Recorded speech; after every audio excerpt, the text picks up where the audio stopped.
እንደ ሰው ሰብአዊ መብትና ክብር አለው ወይ ተጠይቆ ነው ወይ የሚፈናቀለው ተጠይቆ ነው ወይ ሱቁ የሚፈርሰው ተጠይቆ ነው ወይ ቤቱ የሚፈርሰው ተጠይቆ ነው ወይ ከከተማ የሚወጣው ተማምኖና ተግባብቶ ተነጋግሮ ቢሆን ኖሮ ኮሪደር ልማቱም እኮ የሁሉ ደስታ ነው እነሱ ግን መተው እንኳን ሊናፈሱ ሊደሰቱበት ማየትስ ይችላሉ ወይ ከዛ አሁን ከተወረወሩበት ከአዲስ አበባ ውጪ እኮ ኢቭን መተው ያንን ቦታ ተመልሰው የማየት አቅማቸው በጣም ውስን ነው ቴዲ በአዲሱ አልበሙ ወለጋ ላይ ለተጨፈጨፉት ክርስቲያኖች ድምጽ ሆኗል።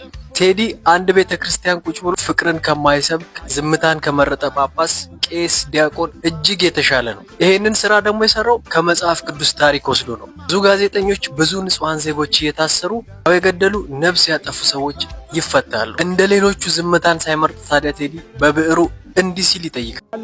ሰበር ዜና በኢትዮጵያ የሙዚቃ ታሪክና የዩቲዩብ ታሪክ ብቻ ሳይሆን በዓለም አቀፍ ደረጃ ሪካርዶችን እየሰባበረ እየተመለከት ነው እንገኛለን። በዛሬው ዕለት ከ8 ዓመት በኋላ የተለቀቀው የቴዲ አፍሮ አዲሱ ኢትዮሪክ የተሰኘው አልበም እንግዲህ በኢትዮጵያ ብቻ ሳይሆን እንደ አሜሪካ እንደ ዩናይትድ ኪንግደም እንዲሁም ደግሞ እንደ ዩናይትድ አረብ ኤምሬት ያሉ ሀገሮች ላይ በከፍተኛ ሁኔታ መነጋገሪያ ሆኗል። እንዲሁም ደግሞ ከፍተኛ እይታ ካላቸው ሙዚቃዎች ተርታ በግንባር ቀደምነት እየተመለከት ነው እንገኛለን። በ24 ሰዓታት ውስጥ ከፍተኛ እይታ ያገኙ ሙዚቃዎች ተርታ ላይም እንግዲህ ቴዲ አፍሮ ገና ከተለቀቀ 6 ሰዓት እንኳን ሳይሞላ በጥቂት ሰዓታት ውስጥ በእነዚህ የከፍተኛ እይታ ካገኙ ሙዚቃዎች ተርታ እንግዲህ መሰለፍ ችሏል። በተለይም ደግሞ እንደ ዩናይትድ አረብ ኤምሬት እና እንደ ዩናይትድ ኪንግደም ያሉ ሀገሮች ላይ በከፍተኛ ሁኔታ ተመልካች እንዳገኘ ነው እየተመለከትን የምንገኘው። እናንተስ እንዴት ተመለከታችሁት? የትኛው ሙዚቃ ይበልጥ ወደዳችሁት? ሀሳባችሁን ኮሜንት ላይ ጻፉልኝ። በሌሎች አዳዲስ መረጃዎች አሁን መልሳለሁ። ፕላስ ምልክቷን መጫናችሁን አትርሱ።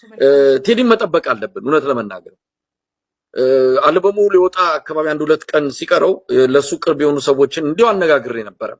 የዘፈኖቹን ክብደት አንዳንድ ነገሮችን ርዕሶቹንም ሰምተን ስለነበረ ምን አለ ከሀገር ወጥቶ ይህንን አልበም ቢለቅ አይታወቅም። ይሄ ሰውዬ ከማንም በላይ ክፉ ነው። ቀደም ሲል ካሳሁን ገልጾታል። ባለፈው እኮ እዛ ጣፎ ለገጣፎ ቤቱ ድረስ ሄደው ጥቃት ሊያደርሱበት ነበረ። አሁንም አንዳንድ መልእክቶችን እያየን የሚኖርበትን ቦታ ትክክል ይሁን አይሁን አናውቅም። የቴዲን አድራሻ የት እንደሆነ አናውቅም። ግን አድራሻው ይሄ ነው እያሉ በሶሻል ሚዲያ ላይ እየተለዋወጡ ያሉ የሆኑ ማህበረሰብ ክፍሎችን እያየን ነው። ስለዚህ አይናችንን በደንብ ግድ የለም መዘናጋት አያስፈልግም። ከሆነ በኋላ ከንፈር መምጠጥ አይደለም። ከወዲሁ ነው ለቴዲ አፍሮ አጥር መሆን ያለበት። አብይ አህመድ ማድረግ የፈለገውን ከማድረግ የማይመለሰው ነው። ጭካኔው ለከት የለውም። ስለዚህ ከዚህ አንፃር ብዙ ነገር ማሰብ አለብን። መዘናጋት የለብንም። ቴዲ አፍሮ ተጠይቆ ነበር ወጥተ ለምን አልበም አይወጣም ሲባል ማንኛውንም የሚመጣውን ሁሉ ሀገር ውስጥ ሆኜ ይቀበላሉ ያለ ነው። በዚህ ድፍረቱ በዚህ ለሀገር ያለውን ተቆርቋሪነቱና ሰልፍለስ የሆነ ስሜቱን ልናከብር ይገባል። ግን ደግሞ እንፈልገዋለን። ቴዲ ለነገ ኢትዮጵያን ለመገንባት እንፈልገዋለን። ከዚህ አንፃር ልንጠብቀው ይገባል። ስለዚህ ምንም የሚያስፈራንና ይሄንን በመናገር ሊደርስበት የሚችለውን ነገር ከመከላከልና ከመጠበቅ ያለፈ ምንም ሊደርስበት አይችልም። ጥንቃቄ ነው። ስለዚህ እዚህ ላይም በደንብ ትኩረት ልናደርግ ይገባል ነው። ከብልጽግና አንፃር ግራ ገብቷቸዋል። በነገራችን ላይ በቴዲ አፍሮ ምን ማድረግ እንዳለባቸው ግራ እንደገባቸው ነው የተለያየ መልእክቶችን እያስተላለፉ ያሉት። አንዳንዶቹ የቴዲ ደጋፊ ሆነው መጥተዋል። ሆን ተብሎ ነው። ምናልባት ቴዲን የኛ እናድርገው። ቴዲ የሚያነሳቸው ሐሳቦች የአብይ አህመድ ሐሳቦች ናቸው። እንግዲህ አብይ አህመድ ሐሳብ የለውም። አብይ አህመድ በተፈጥሮ መኮረጅ እንጂ ከራሱ አፍልቆ የሚያደርገው ነገር የለም። የሚጽፈውም የሚናገረው ኩረጃ ነው። ከሆነ አንድ አካል ከሆነ አንድ ቦታ የተኮረጀ ነገር እንጂ ምን ሰማው የራሱ የሆነ ነገር የማፍለቅ የፈጠራ አእምሮ ያልሰጠው ግለሰብ እንደሆነ ባለፉት 8 ዓመታት ከምን ጊዜውም በላይ አውቀነዋል። ስለዚህ ምን እያሉ ነው? ቴዲ የኛ ነው። እንደውም አንድ የብልጽግና አቀንቃኝ ከበሮ ደላቂ ቴዲ አፍሮ እኮ ተደምሯል፣ አብይ አህመድ ከኢትዮጵያ ተሻግሮ ስለ አፍሪካ ያስባል፣ ቴዲም በዘፈኖቹ ኢትዮሪካ በሚለው ኢትዮጵያ ለአፍሪካ ልሳን መሆን ትችላለች፣ ውክልና ቁመና አላት እያለ ነው። ስለዚህ ቴዲ ተደምሯል ብሎ አይኑን አፍጥጦ አይኑን በጨዋጥቦ የመጣ ካድሬንም እያየን አንዳንዶቹ ግራ ገብቷቸዋል። ዘፈኑ ጥሩ ነው፣ አንድ ዘፈን ብቻ ነው ጽንፈኛውን ለማስደሰት ያወጣው፣ በተረፈ የፍቅር ነው እንደውም እንቀበለው ብለው የጻፉንም አይተናል።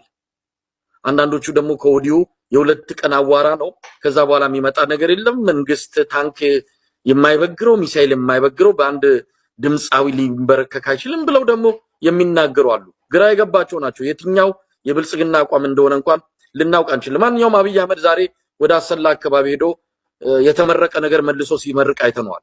ወይም ደግሞ እዛ ቦታ ላይ ተደጋግሞ ሄዷል። ሆን ብሎ ነው ሄደው። ምንም የምታመጡት ነገር የለም፣ እኔ አልረበሽም፣ በቀላሉ አልደነግጥም፣ በቀላሉ ጩኸት የሚረብሸን አይደለንም የሚልም በቃልም የተናገረው ነገር አለ። ይሄ የተለመደ ነገር ነው። ምን ያህል በፍርሃት ብልጽግና መንደር እየራደ እንዳለ በድፍን ሀገር ሲረብ ግፉ ጽዋ ሞልቶ ሲፈስ ግፈኝነትን ለምን ብሎ ሞግቶ ከሀገር ከማጽዳት ይልቅ ለግፈኞች ዳይፐር የምትቀይሩ ነቢያት ነን ባዮች መንግስት እየመራ ህዝብ በድሮን ጭምር ሲጨፈጨፍ ዜጎች በማንነታቸው እየተለዩ ሲመነጠሩ ሴትና ህፃናት ሲደፈሩ ሲገደሉ ሀገር አልባ ስንሆን የጅምላ ስደት ሲበዛ ሃይማኖትን ለይቶ ለማጥፋት ሲሰራ የሃይማኖት አባቶችን በተለይ ደግሞ ገዳማውያንን ስለ ሀገርና ዓለም ሰላም በጸለዩ የሞት ጽዋን እንዲጎነጩ ሲደረግ ይህንን ለምን ብሎ የሚሞግተውን አካል እያሳነሳችሁ እነዚህን ጉዳዮች በመንግስት ስለሚፈጸሙ ጽድቅ እያደረጋችሁ አትናገሩ አትንኩ የምትሉ ሁሉ ዛሬ ዘፈንና ዘፋኝነትን ኦርቶዶክሳዊነት ኮሮጆ ውስጥ ከታችሁ ይችን ቤተክርስቲያን ደግሞ ለመውቀስ ተንደርድራችሁ መጣችሁ።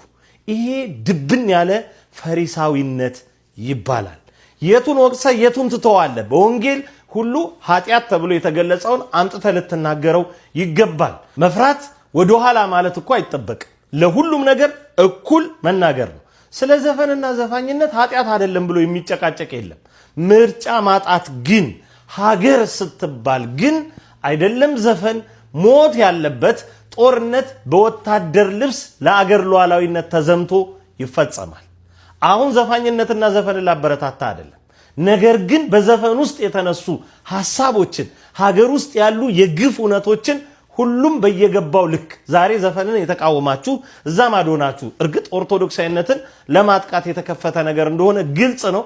ግን ግዴላችሁም እዛ የጠላችሁ ዘፈን ውስጥ ያለው ሐሳብ ወጥቶ መነገር አለበት አይደለም? ከዘፈን ውስጥ እናንተ ተናገሩ ውስጥ እኛ ቤት ውስጥ ያላችሁም ሰዎች ለእንደዚህ አይነት ጉዳይ ተግ ስትሉ ደስ ይላል። እውነት ለመናገር ግን ለሌላውስ ጉዳይ አርሲ ላይ ትላንትና የኦርቶዶክሳውያን ደም በዛን ያክል ግፍ ሲፈስ በየመድረኮች በተለይ ደግሞ እንግዲህ አገልጋዮች ምንድነው ስታረጉ የነበረው አይደል? እኔ ጋር ሞቱ ካልደረሰ አይንካኝ እንደውም ምን ልታረጉን ነው ምን አርጉ ትሉናላችሁ ስትሉን ነበር። ገዳይነት ጽድቅ ሆኖ ዘፋኝነት ኩነኔ ሊሆን አይችልም። ኩነኔው ለሁለቱም ይሰራል። ሁለቱንም እኩል እንቃወም፣ ሁሉንም እኩል እናውግዝ።